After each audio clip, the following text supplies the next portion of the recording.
Hey everyone, this is such an exciting Bible study series that we are doing. And so, what we want to do at the end of each study is for one of the pastors to just kind of pull together some of the threads. We don't want to go through the whole statement in detail. You've already looked at it, you've already looked at Bible passages. The idea of this kind of short video at the end for each one of these studies is for us to kind of pull some of the threads together that we think are actually important for us to know about how some of these doctrines relate.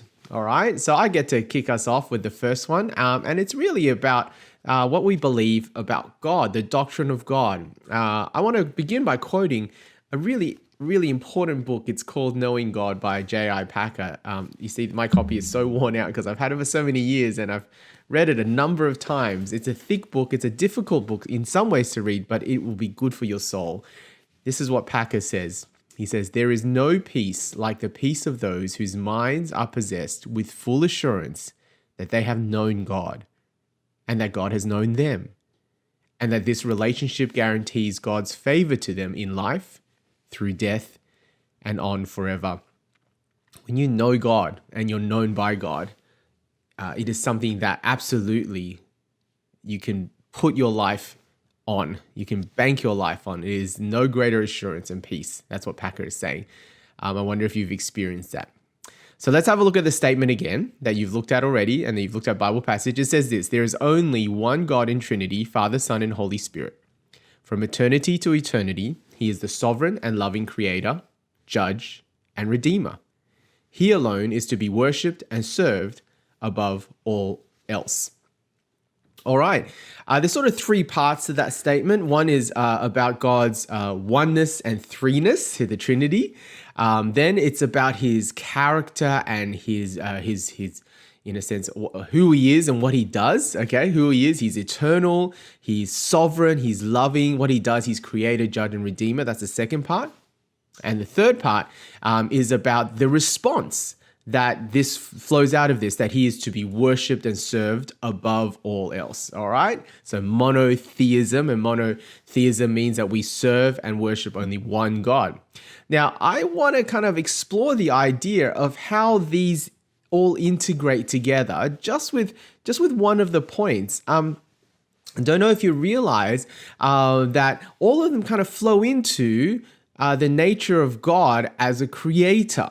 What I mean is this: if we understand that God is one God in Trinity, and that is the kind of creator He is, that actually flows into so many things. For example, the fact that there is one God distinct from creation means that creation is not part of the Godhead or the Godness. All right, we don't worship and serve creation. That's called pantheism, where everything is God. It's sort of like the Force in Star Wars.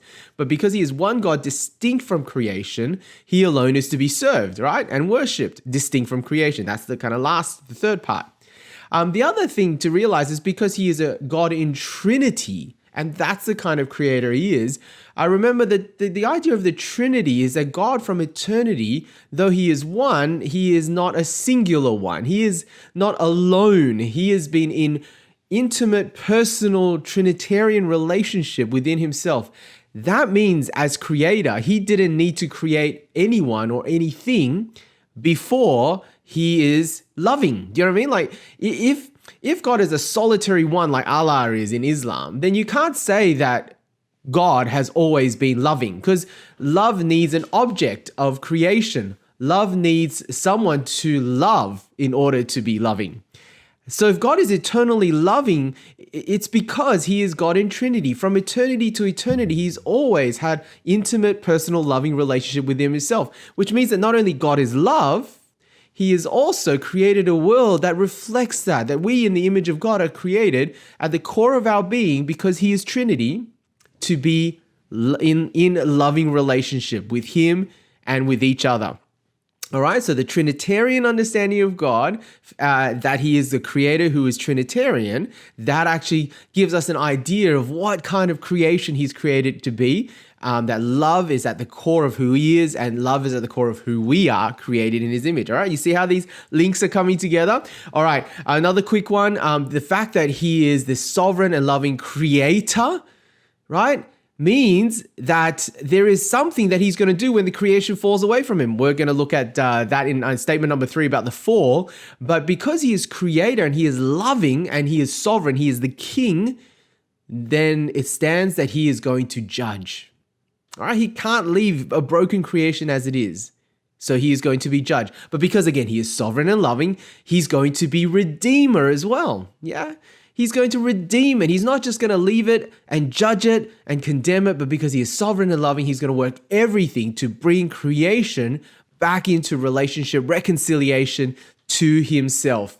And again, because he is Trinitarian, then you know that God, the Father, Son, and Holy Spirit, all persons of the Godhead, will be involved in this incredible redemption rescue plan. But we'll look at that at a later statement.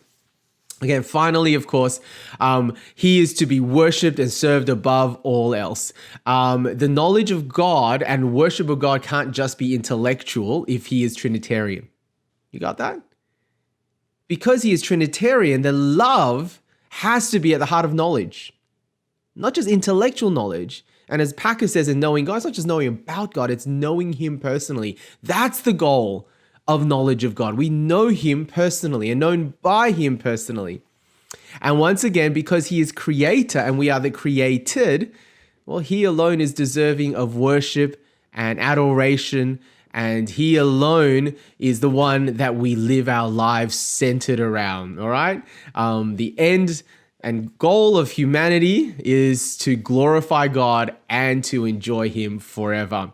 All right, so that's sort of like a nice way of pulling together some of the strands. That's what we're going to do each week with these Bible studies. Hope you might want to watch this over again if there was too much in it for you. But every week, we also want you to think about head, heart, and hands, and that's what you're going to talk about.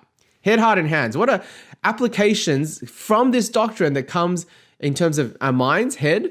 All right, so you might want to think about the Trinity or his eternity or his sovereignty or the doctrine of God as creator. And you might in under head think, well, what have I learned from this study? And also, what do I need to read more or find out more about?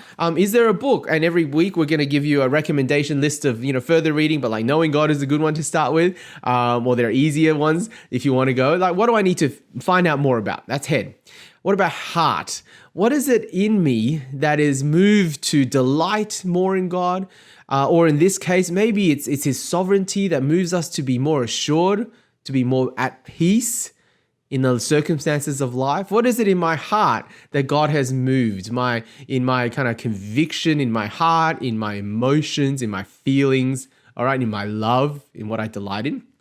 Head, heart, hands, finally. What applications to what I do or what I need to be doing differently from this doctrine comes out. It may be with this one that it changes the way you worship and how central worship of God is to your life.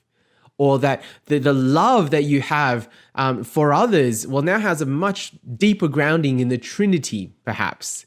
And so what is it that you live your life pursuing, right? Is it about loving others and loving God? What might that mean for what you do? Head, heart, and hands. All right, but that's for you to talk about. That's for you to share about. That's enough from me, and I hope this has been a little window, a little insight into how we're going to do these doctrinal series. All right, I'll catch you later. Bye.